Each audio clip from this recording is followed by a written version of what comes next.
دیکھیں یہ social media ہم فری میں استعمال کرتے ہیں نا، فیس بک ہم سے فیس نہیں لیتا، واٹس ایپ فیس نہیں لیتا، یوٹیوب فیس نہیں لیتا.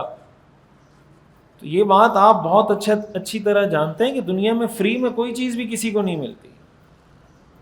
دنیا میں فری میں کوئی چیز نہیں ملتی. یہ الگ بات ہے کسی چیز کی قیمت آپ کو پیسے کے طور پہ دینی پڑتی ہے، کسی چیز کی قیمت آپ کو اپنے ایمان کی شکل میں دینی پڑتی ہے، کسی چیز کی قیمت آپ کو اپنے نظریات کی شکل میں دینی پڑتی ہے، کسی چیز کی قیمت آپ کو اپنی روایات، کلچر اور ثقافت کی شکل میں دینی پڑتی ہے. اگر کوئی فیس بک آپ سے فیس نہیں لے رہا، لیکن فیس بک اور سوشل میڈیا استعمال کرنے کی وجہ سے اس کے اندر بے حیائی آ جاتی ہے، تو اس نے یہ فیس بک استعمال کیا ہے حیا کی قیمت پر. اس نے یہ ٹک ٹاک استعمال کیا ہے حیا کی قیمت پر. وہ یہ سمجھ رہا ہے یہ فیس بک میں فری میں استعمال کر رہا ہوں، وہ فری میں استعمال نہیں کر رہا، وہ بہت بھاری قیمت ادا کر رہا ہے. تو یہ جو ہمارے ہاں یہ ٹرینڈ چل پڑا ہے. پھر یہ بات کہ ہر آدمی ہر موضوع پہ، یہ جو حضور نے فرمایا نا کہ رویبضہ بات کرنے لگیں گے.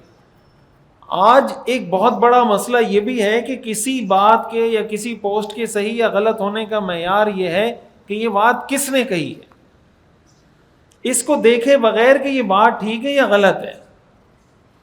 مثال کے طور پر ایک آدمی سوشل میڈیا پہ پاپولر ہو جاتا ہے، اس کی فین فالوئنگ بڑھ جاتی ہے، ملینز میں اس کے فالوور ہو جاتے ہیں. اب اس کی طرف سے اگر کوئی بات کی جاتی ہے، دیکھیں انسان کی جو نفسیات ہے نا وہ یہ ہے کہ جب آپ کے سامنے بار بار کوئی چیز آ رہی ہوتی ہے نا تو انسان کے ذہن میں اس کی اہمیت اور عقیدت بیٹھتی چلی جاتی ہے. بار بار آپ دیکھیں گے، بار بار دیکھیں گے تو آپ کی نظر میں اس کی اہمیت، یہ آپ نے دیکھا ہوگا نا سوشل میڈیا پہ جو مشہور لوگ ہوتے ہیں، لوگ ان کے ساتھ سیلفیاں لے رہے ہوتے ہیں. کیوں سیلفیاں لیتے ہیں؟ یہ جو سیلفیاں لیتے ہیں اس کے پیچھے نفسیات کیا ہوتی ہے؟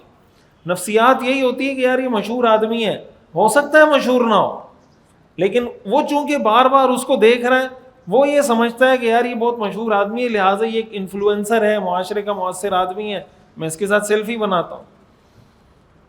اب نتیجہ کیا ہوتا ہے کہ اگر کسی مشہور آدمی کی طرف سے کوئی بات کی جا رہی ہے تو لوگ سمجھتے ہیں یہ سچ ہی ہوگا، اس کو دیکھے بغیر کہ سچ کیا ہے جھوٹ کیا ہے.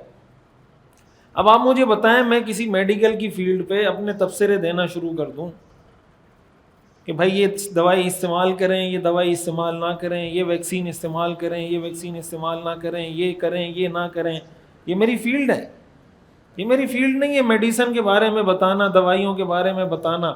لیکن جو مجھ سے عقیدت رکھتا ہوگا، جو مجھ سے عقیدت رکھتا ہوگا وہ یہی کہے گا یار مفتی صاحب نے کہا ہے یہ میڈیسن استعمال نہیں کرنی تو نہیں کرنی. بھائی مفتی صاحب کا یہ میدان ہی نہیں ہے.